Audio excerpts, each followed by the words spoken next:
Alright, should be another draft physics video presentation. Yeah, probably. So comments, and we'll see where we go from there. Probably, maybe. Anyway, so this is just a comment on the old silly Piro reply.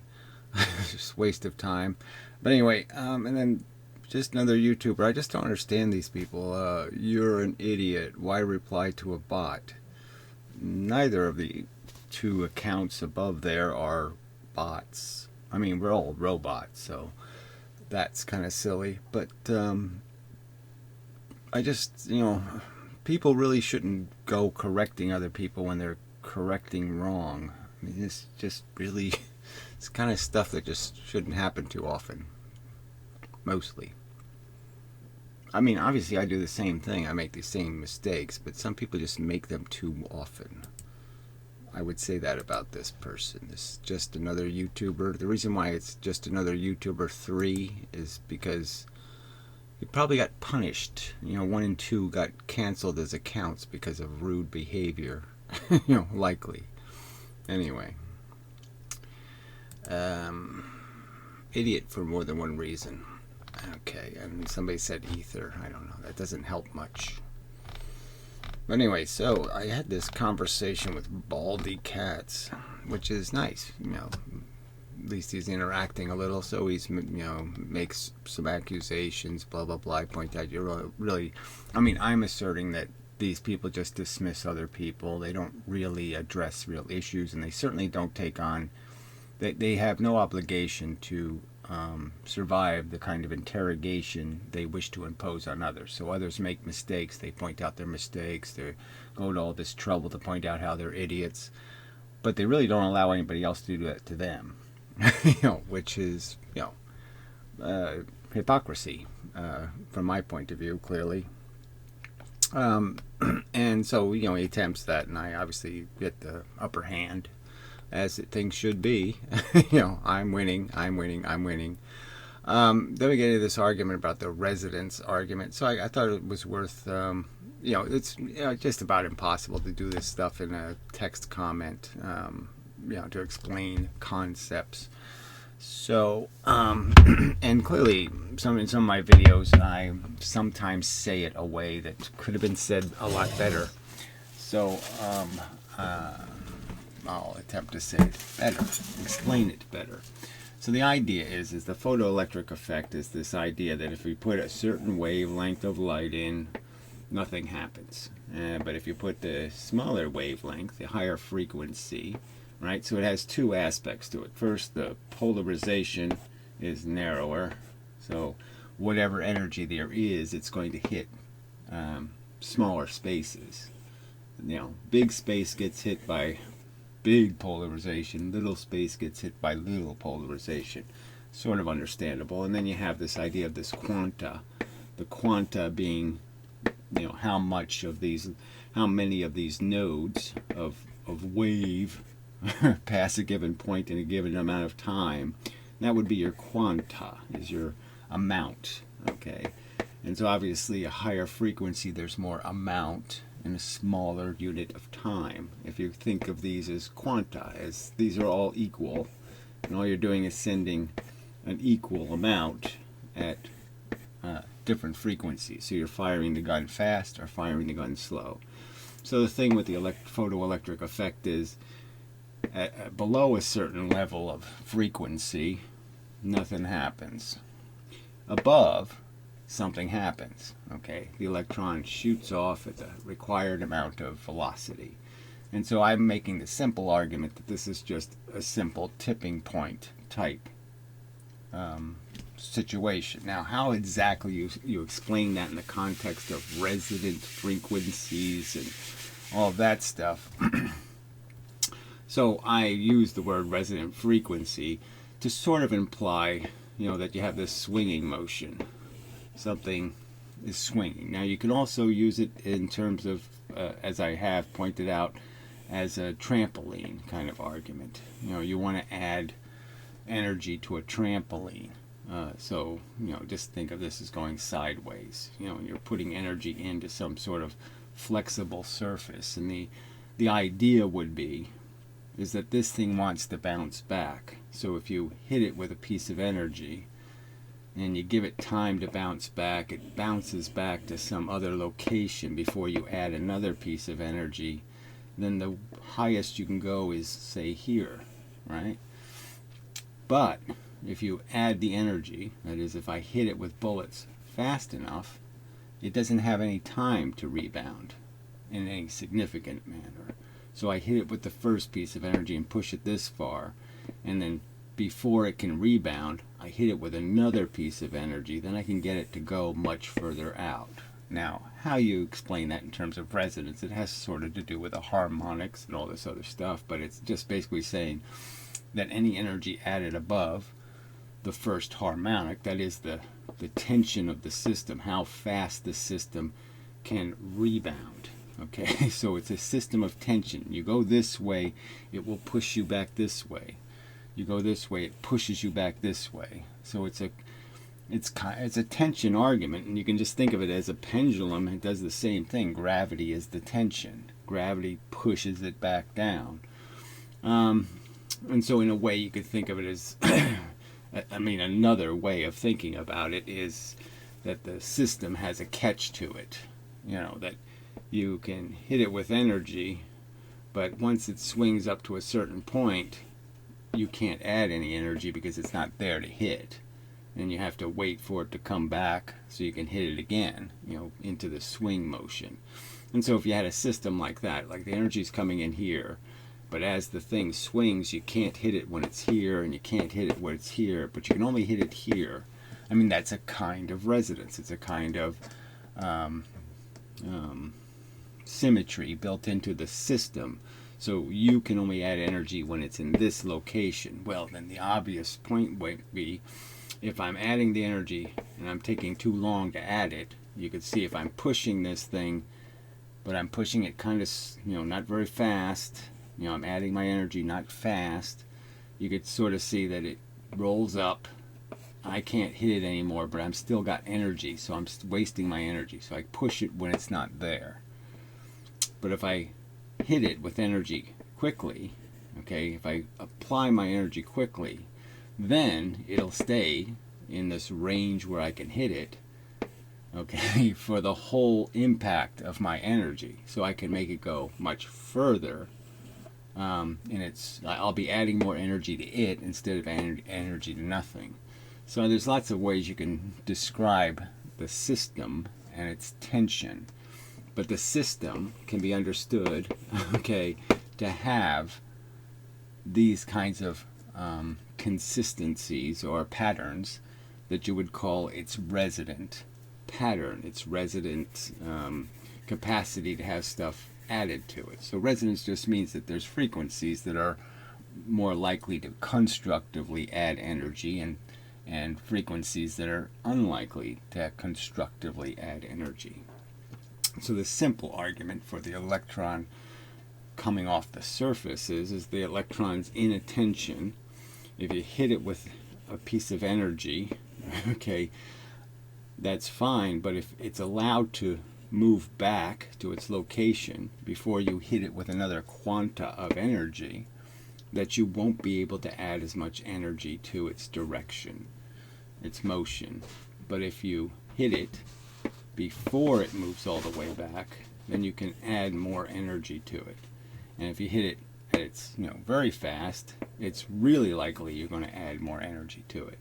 Now clearly it can swing back this way. If we logically we could make it into a pendulum, and then 50% of the time you would be constructively hitting it, you would be destroying its momentum. But it doesn't really matter, because all we're really trying to see in the photoelectric effect is the fact that what makes it possible for an electron to have its energy increased. And what makes it possible is you have to add the energy faster than the system rebounds. So that's the simple argument being made, is that the system has a rebound speed that's based on its harmonic, it's the speed at which it vibrates. And once you're above that speed, once you're above its swinging speed, then any energy added at a higher frequency will 50% of the time, hit it that extra bit and add the energy necessary to poke it out. So any energy coming in at twice the swing rate of the pendulum, for example, will add energy to the pendulum 50% of the time, and the energy it will add will have full, will be a full quantum of energy, which would be what we're calling the swing rate, the energy that's already in the system. So it's going to add or double the energy and therefore provide the energy for an electron to leave. And clearly, if we increase the frequency, we're also going to increase how much energy. We can add 3 bits of energy or 4 bits, so we can more than double it and therefore create electrons that leave at even higher velocities if we apply gamma rays or some other higher frequency. So the point is that ultraviolet light is above.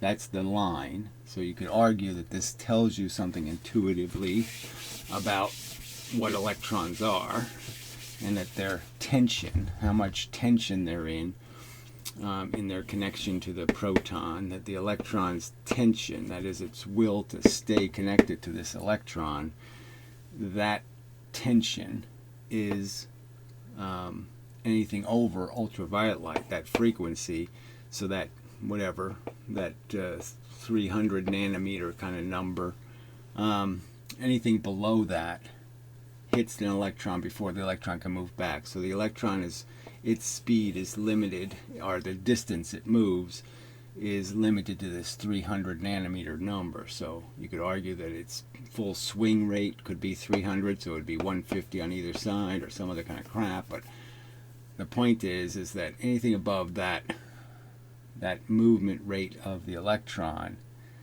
will add enough energy to move the electron far enough away from the proton for it to be liberated from the attractive force to the proton. It goes far enough away to end up in a orbital place that's by the inverse square law, where it has increased the distance enough where it's got escape velocity and it's not going back. And that's the photoelectric effect. And so the quantas are just pieces of energy by Einstein's figuring that these are clumps of energy, and that there's a standard amount of energy, and you're just delivering it at a frequency, and then when you deliver the energy at the high enough frequency above the rebound rate of the electron will be liberated by the energy.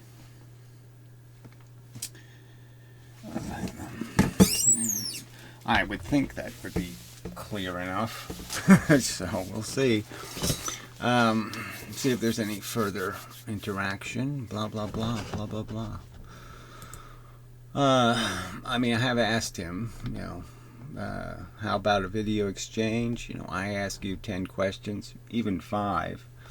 5 questions about, like, how does a wrong-shaped lens, gravity creates the opposite of a magnifying lens. So how does that work? How does that, work? Einstein said you never see an Einstein ring because it's only going to be a few photons thick. Why was Einstein wrong? These kind of questions.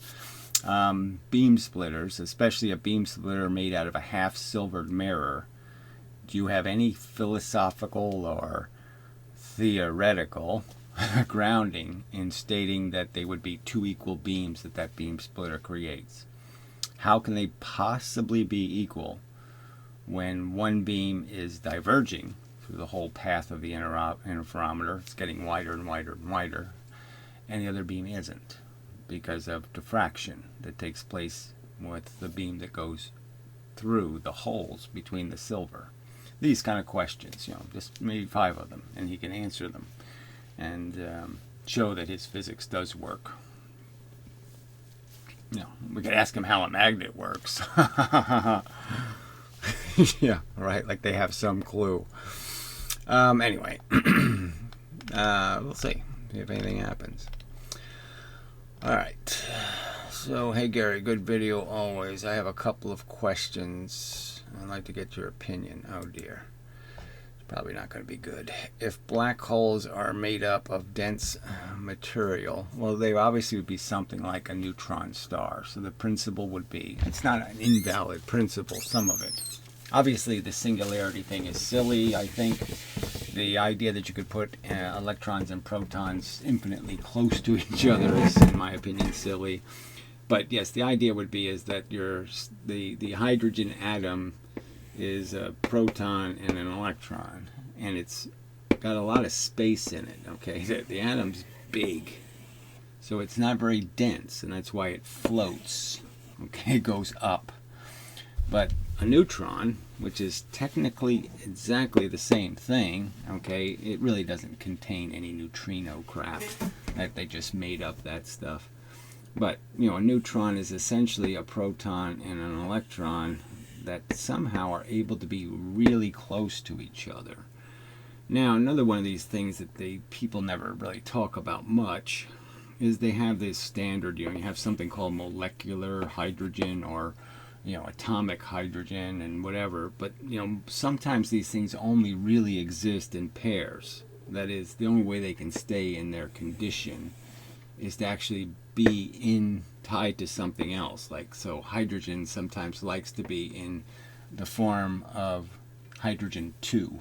Okay, it likes to be 2 atoms of hydrogen, and that's much more stable. And I would argue it's more stable because of obvious reasons that, the 2 protons can be further apart from each other, and electrons can be further apart from each other, and they can bond this way and create a little square box, and everybody's happy. So there can be arguments made that it's how you arrange this stuff. But the key thing is if I made a neutron, if I had a neutron and a hydrogen atom, the neutron would sink and the hydrogen atom would float because the distance between the 2 particles is different. So I'm arguing that neutrons really are just compressed hydrogen, and that when you liberate them, that compression will degrade, and the electron will migrate away from the proton. But there's clearly some difference. Then there's no point in me just speculating off the top of my head, I suppose, about what the exact differences would be. But the point is that obviously if you made a sun, or you made a piece of matter that had a lot of neutrons in it, really neutron heavy, that it could be much smaller and have a lot more mass, because it would have a lot more electrons and protons. So the more neutrons, the more likely it is you're going to have. See, it's the other trick is I would argue the neutron is critical to making nucleuses of atoms smaller. So without the neutron, you couldn't get the protons close to each other. And I've already explained all that, but just because the neutron basically has the electron and the electron, I put the electron between 2 protons, I can get the protons a lot closer to each other, just like if I stuck a magnet, I put a north pole in between 2 south pole magnets going this way, I can completely mitigate against the repulsion of the 2 south poles by just sticking a north pole between them. And I can get the whole thing really close together. Where if I take away these 2 same magnets would repel each other strongly. So that's the role of the neutron. The neutron provides an electron to get rid of the I don't like you crap between the protons. So anyway, so I'm just saying so you can build nucleuses that are much more obviously dense than atoms, that have electrons flying around them, creating a bigger spatial profile for the mass. So it's just about consolidating the mass. Now their theory is that somehow they get electrons and protons or whatever, incredibly close together. Like the matter's in the same space, which I just don't think that's at all practical. So I would say neutron star makes some sense. Black hole, not so much. All right. Wouldn't they have a surface? well, they would, but the surface would be, the event horizon is like, it's a point in space. It's not a thing. Okay, so the Earth has an event horizon, a place where at the speed of light you would escape the Earth's gravity. The speed of light? Well, whatever. It's, I probably phrased that wrong, but the point is, it's just an arbitrary line, not arbitrary, it's just a line. And there can be something there or nothing there, just like our atmosphere can have something or nothing. It's a sort of where the atmosphere begins and where it ends is kind of a mushy place in space.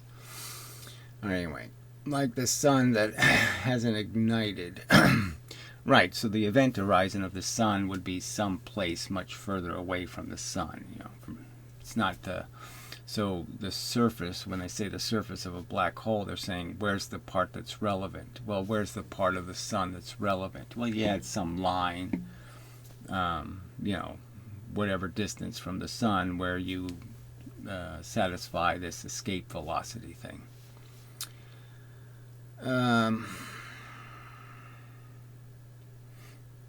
Yeah, I'm just trying to think of how they measure escape velocity.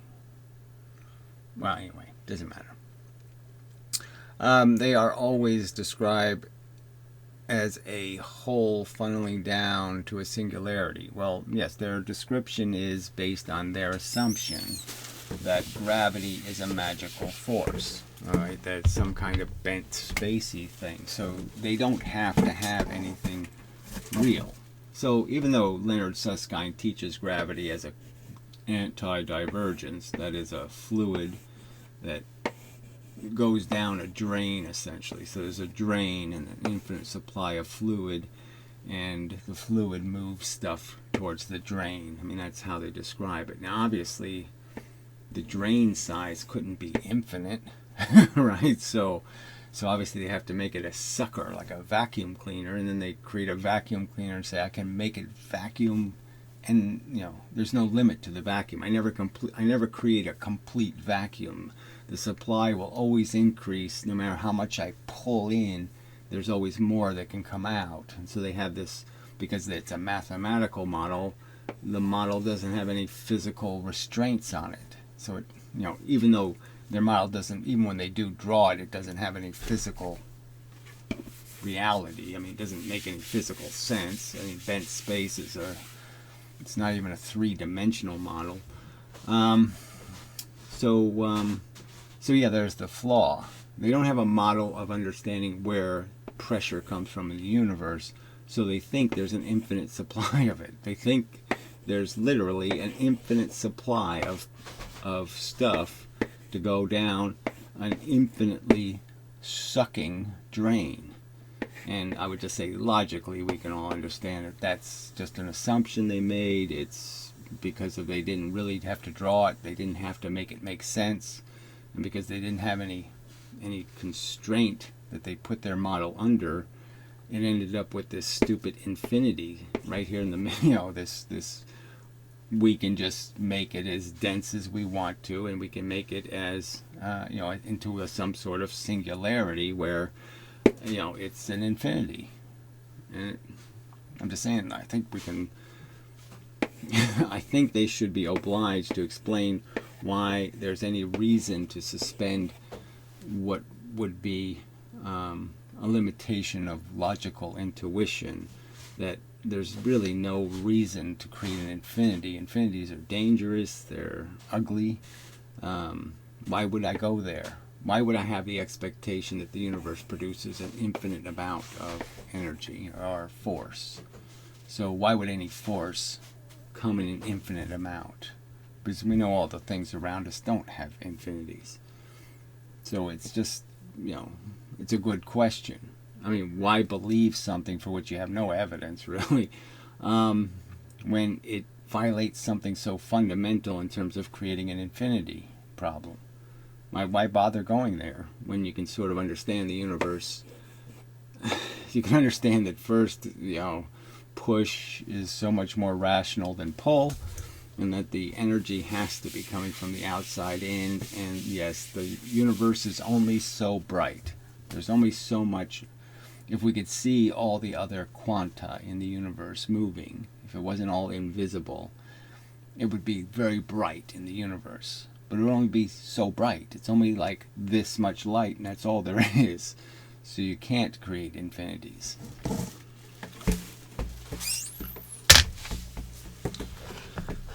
All right. They're always okay. But if it's made of stuff, there should be a surface, right? Yes. Well, the point is that they make the stuff infinitely dense, so it has no surface because the density is infinite. So it's in it occupies no space anymore because the density is in some sort of. So it doesn't make any sense. I mean, if you want me to answer, I got no answer for that. I mean, it's a nonsensical statement. I've made the universe so big that everything got so tiny. For some kind of argument like that. If I make the universe infinitely big, right? And I put something in it, well, if I make the universe infinitely big, then this gets infinitely small. It just doesn't make any sense.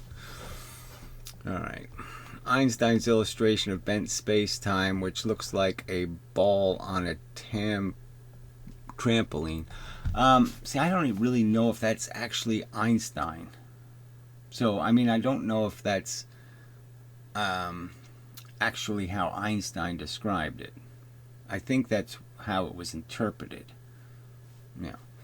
Could you explain why the funnel of the bent space-time is always pointing down and always from the object when we know that gravity pulls towards the center of a ball planet? Well, right, in 3 dimensions the whole thing falls apart because then they can't use gravity to bend, to create the illusion of falling in.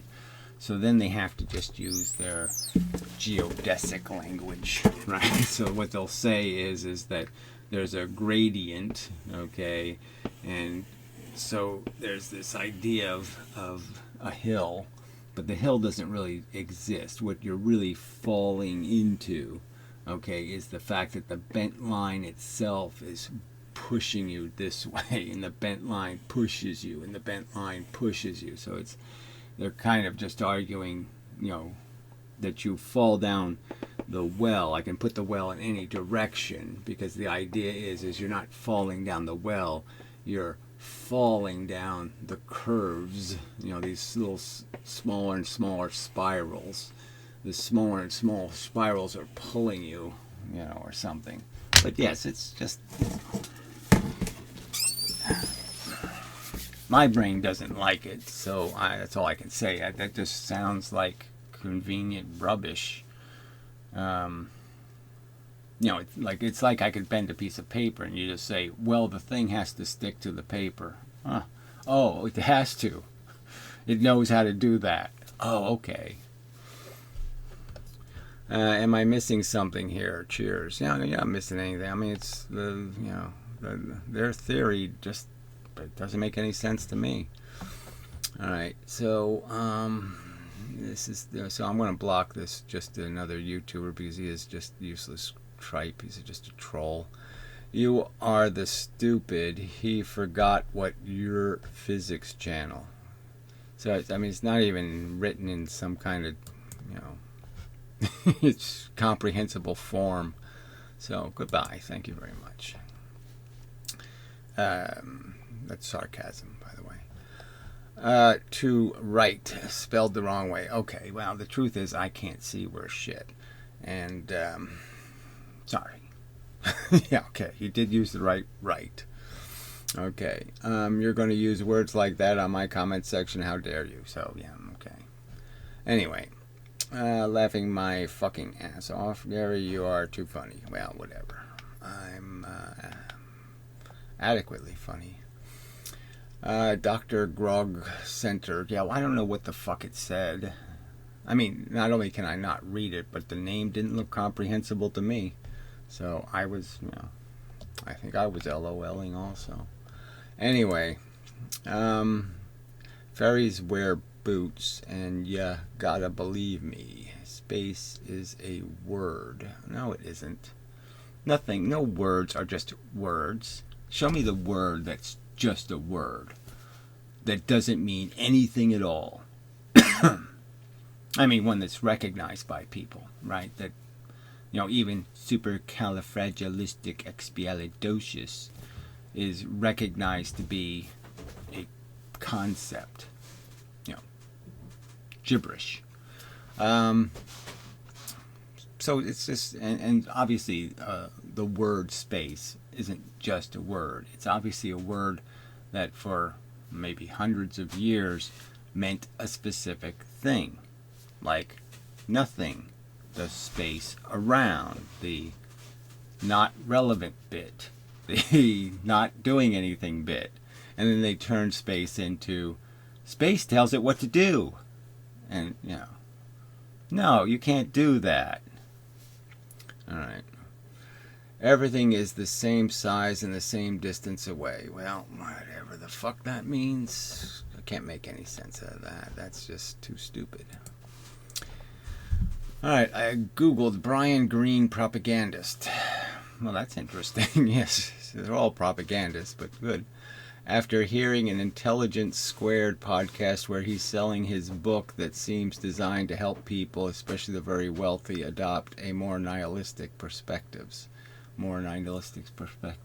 Strange. I mean, but whatever. Yeah, he's just too weird, right? I mean, he can't get over himself at all. He's, whatever he's doing, his Captain Kirk thing, he's just way too animated for taking seriously by anyone who would be serious about anything. They should automatically know he is just way too fucked up.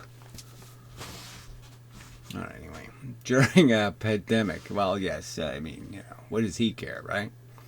Silly people adore him. Oh, he's talking that quantum-y thing with strings in it. Oh, it's so exciting. The sycophants, the science sycophants, that should be a new term. Science sycophants. They have a little tiny bit of knowledge. And like that thing goes, a little knowledge is a dangerous thing. Yes, in the hands of the science sycophants, a little knowledge, very dangerous. More dangerous than flat earth kookery. So just keep applauding douchebaggery. Let's see.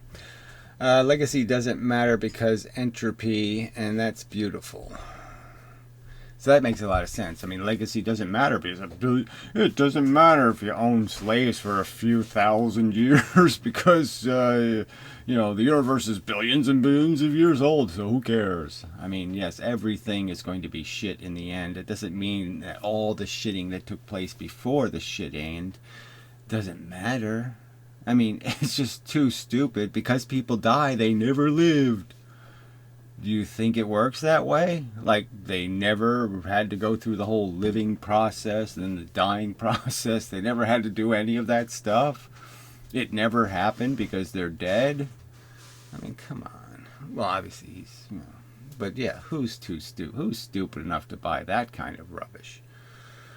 Okay, that shit is sus. I don't know what that sus word again. I don't know. I've been living here on this planet for, some number of years, and I never heard anybody playing with this sussy thing till recently. Maybe he's more than just a profiteer, or maybe he's a useful idiot profiteer. Well, they're obviously all profiteering. Okay, they're all making a nice, comfortable living, talking shit. I don't know how much of any of them do any kind of really science anymore. It's all just about communicating. They're all communicators. Educators. All right, superior mind. Curious, I was looking at some of the claims that they precisely measured the radius of a proton. Yes, it is a kind of a... Even that, is just kind of... What? Oh, please. But when I look into it, it seems to have a whole lot of built-in assumptions and is thus suspect to potential error by interpretation. Well, it is just saying it's tricky business. Now, I would argue that you learn something through every experiment. So you're like the photoelectric effect, right? So the very fact that a specific frequency, okay, is the limiting frequency. So if you can say that, okay, the light has to be 300 nanometers, anything bigger than that, forget it. And everything smaller than that is go. So it's go for everything bigger than 300 nanometers, you could say. Well, that does tell you something about what an electron is. I mean, I don't tell you the size or something, but I mean, it does tell you that there's a certain distance that's relevant probably to the electron's world too. That there's a certain amount of distance it can travel, and now it's out of luck. It's just like, look, I've made the argument that the whole notion of polarization is a consequence of the speed of light and distance. The polarization of a radio wave is dependent on the frequency, and the idea is the frequency is traveling through a wire and it's going to go into an antenna. And the idea is the shorter the frequency, I can only get up a certain point of the antenna before the next frequency starts, right? So technically, this is the only part of the antenna I can use is the part that's the same length as the wavelength. And that's why there's this huge correlation between how much antenna you need.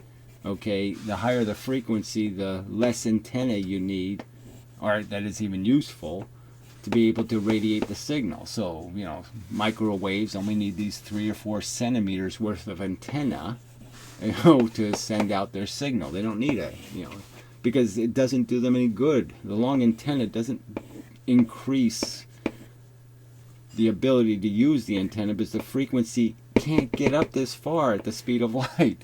At the speed of light, it's already too late. You're too late. If you're up here, you can't still be in the antenna because you're leaving.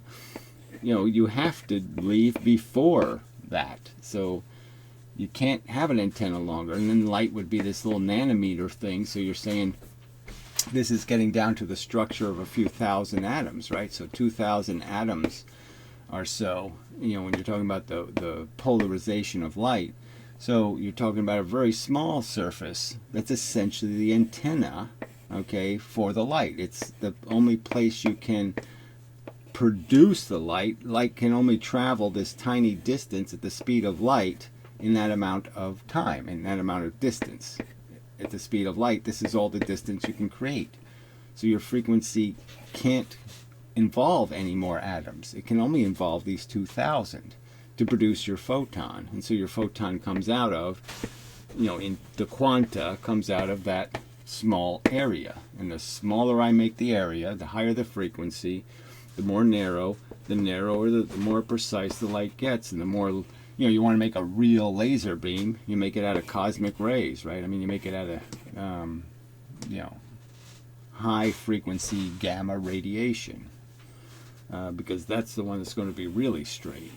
You know, that's the one we got to make a light clock out of, something of really high frequency, so it's not diverged by the very fact that the bits of it are not in perfect alignment. You'll have the less capacity be divergent, I suppose. But see, the problem is that, you know, this 2,000 atoms can produce the photon from this angle or this angle or this angle or this angle. You know, you have no guarantee that the surface is perfectly flat, and so your photon can be going in all kinds of directions.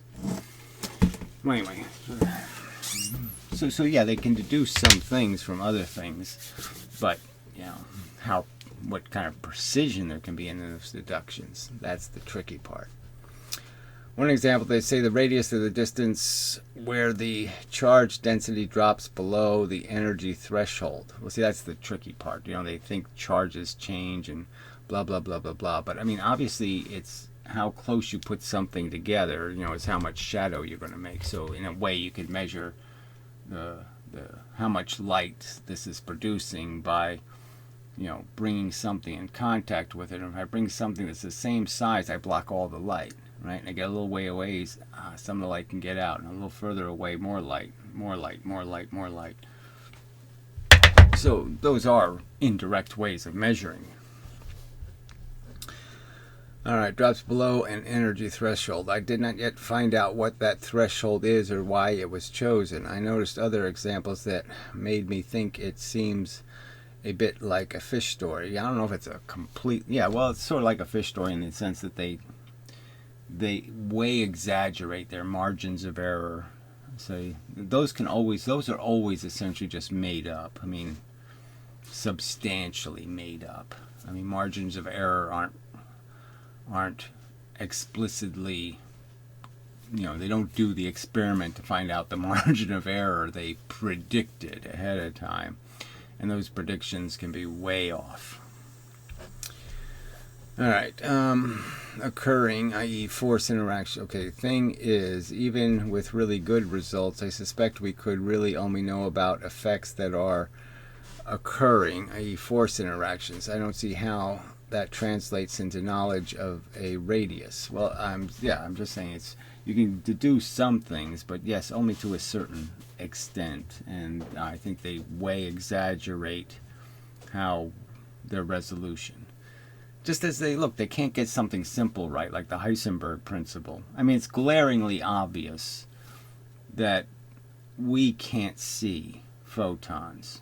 We can't examine them. We can't ever, what would they call it, measure them. We can't do it. There's no way to passively measure them. The only way you measure one is have it hit something. Period. There's no other way to do it. And yet they pretend that irregularities or some sort of functions, we're going to say are random, or they're in two places at once, or all this kind of crap, when there's no need to say that. It's clearly an object for which we can't see. Why are they pretending it can't be seen? I mean, like, fundamentally, it is the universe is obliged to keep it a secret. The universe isn't keeping the secret. We just don't have a way of knowing the secret. I mean, that's the simple answer, but, why do they leap to this silly conclusion when the obvious answer is we don't have a capacity to measure a photon in any kind of passive way? We're always going to affect it by attempting a measurement. I don't see how that translates into knowledge. All right, as though it is sure to be a solid sphere, no gradient concentration. Yes, I mean, whether it's a sphere or a square or this or that, I mean, we don't even know all that stuff. I don't think they yet understand how charge even works, which you can kind of tell in how they talk about and teach it. Well, clearly they don't, as I've pointed out, they can't get this distinction between lines of force, which are always straight lines, and the silly field lines, which are the lines where the boats go. So they should be, because they're physicists, they should be talking where are the currents in the water. They shouldn't be talking about, well, what does a boat do when I put them in the currents? Okay, so the physics, the real physics, is the forces, and the knowledge of what something does in those fields of forces. Like I said, when there's more and more force acting, that is a repulsive force and an attractive force at the same time. The forces don't mix, they know that, and yet they pretend they did. And it's just such a fundamental error. All right. I mean, it's part of their own physics, to recognize that. When they teach gravity, they teach it recognizing the fact that there is no superposition, that forces don't mix. Each individual object creates a field, and each object's field is not a crooked line field. All right, it's not fun having dyslexia. On holiday, I ordered a bat asshole on, I don't know. We're doing jokes. Okay, I really don't care for jokes. Alex, don't really have any uses for them. Thank you, but no thank you. Okay, Alex again. If he wore a pair of normal sneakers, nobody would take him seriously. It's kind of reverse psychology, I guess. No, I just think it's this appeal to the science sycophants, which are, generally speaking, young people who think they're so smart, and, are just full of this wide-eyed video game matrix horseshitty kind of crap, and they just love this woo physics. So maybe that's a big part of his audience. 13-year-old boys, I don't know. I mean, it is hard to figure, right? Because this guy is obviously a guy who's gotten into some trouble with women, being a little too aggressive, all that kind of stuff, and he thinks, women go for that. Goofy. They go for goofy. No. All right, anyway. Sorry, it was just a joke. I'm jealous of clever people. Okay, well, whatever that even means. Let's see. So then there's this Tom Jones who's, quite deletable. Well, Gary, the blonde-haired, blue-eyed physics messiah. So that's rhetoric being used by another person. So you almost have to say, what is this, a sock account? Who would even bother with this kind of jargon? The blonde-haired, blue-eyed physics messiah. I mean, again, this is hair. Okay, it grows on human beings. I mean, I know a lot of you people are hair challenged, but it just grows. And the fact that I don't bother doing some silly, shaping of it somehow makes me a criminal of some kind. And then second, these people who think my hair is something feel bad about. Oh, I'm just it so ruins me. No, chicks like it. So I'm done. I mean, I don't need to do anything, right? It works. It's already working. I don't have to do anything. I don't have to fix it. Why do you think I need to fix it? Why? Where's your evidence that it disturbs anybody who matters? Show me somebody whose opinion I need to respect. That is, show me some hot chick saying, I really hate that look.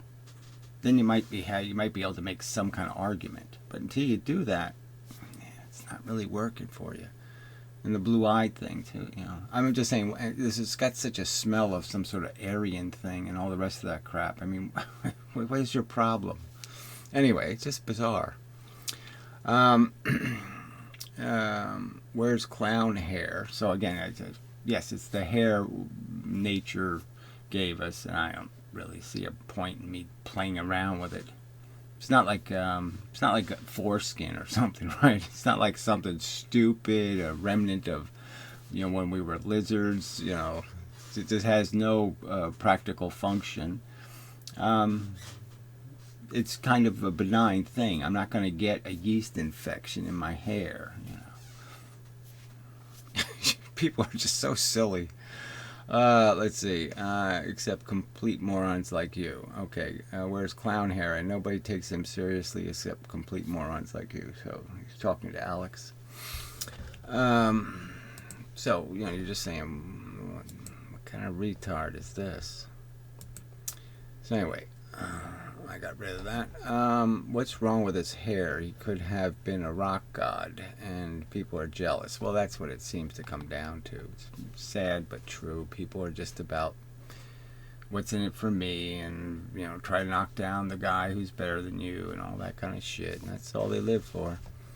Do you have a blueprint for your brain? Because I'm building a fuckwit. So this is the same comment he made to somebody else's comment. I mean, fail.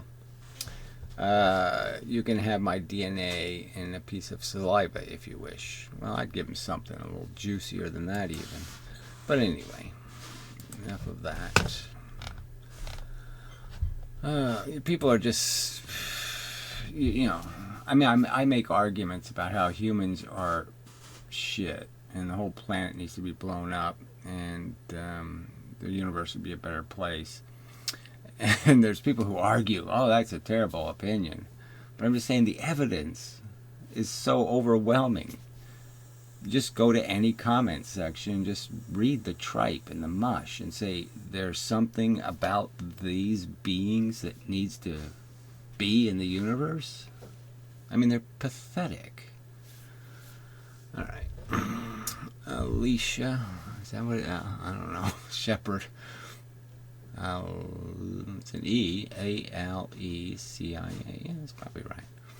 I know this isn't pertinent. Well, that's not a good start to the discussion, but the whole red shoe thing, you are very close in your assessment. It's a dog whistle saying, yes, I'm one of you, to a specific type of people, namely pedophiles.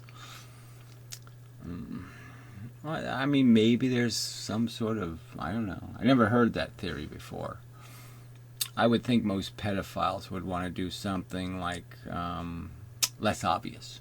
You know, that their secret code would be some other kind of secret code that nobody could detect, not something like grotesquely obvious.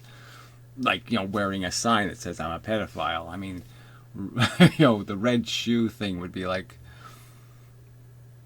you know, making it too obvious. It should be subtle, like having, you know, blue cufflinks. You know, it should be something a little more subtle, I would suspect. But maybe pedophiles are really stupid. Alright. I was kind of hoping you would respond to this video. So this is some sort of I Like Little Girls or something song. Some British weirdo. Anyway. Do you have a blueprint? So this is a guy saying the same thing to this guy. So that's just kind of lame, I gotta tell you. So it's a, you know, I haven't heard that statement before, but yeah, it's, you know, haha, very witty. Blah, blah, blah. So anyway, obviously a waste of time here. So we'll get rid of that altogether, Tom. Alright, so I think I've sufficiently done what needs to be done in this video anyway. Probably something else I could reply to, but you know, there's more of that Lawrence Krauss thing, you know, the whole Einstein relativity thing where, yes, the person who sees that it's 6 inches long and the person who sees it 8 inches long, they're both right. You know, this whole idea that two spontaneous events aren't spontaneous because people see them at a different point in time. That somehow when you see it is when it happened. I mean, we already know that's not true. That's like saying when you hear it is when it happened, right? We all know that we can hear something and we know that it happened a few seconds ago, you know. That sometimes that's the way it just takes that long for the sound to get to us. So we know that kind of phenomenon. Why would we be fooled into thinking the event happened when I heard it? No, the event happens when the event happens. And when the information gets to you, who fucking cares? It has nothing to do with reality, so why are we pretending it does? So this is just, you know, it's just woo physics. I mean, they want to find every reason to think that it is all just perception, that the moon will actually disappear. If there's no human on Earth to look at it, the moon will just poof away. It's just terrible. So depressing. So flat-brained, you know, flat-brained physics. You know, they're just, you know, their brain is, you know, it's like encephaloidy. You know, it's just on a flat plane. It's a pancake. And they just can't do any of this, you know, logic thing because they're missing a dimension of space in their brains. Something like that, anyway. I'm sure it's something like that. Alright. Well, so, yeah, I don't know. It seems I should do more, but I think I'll just call it a day. Till later, maybe. Who knows? Till opportunity knocks and whatnot. So, till the next time.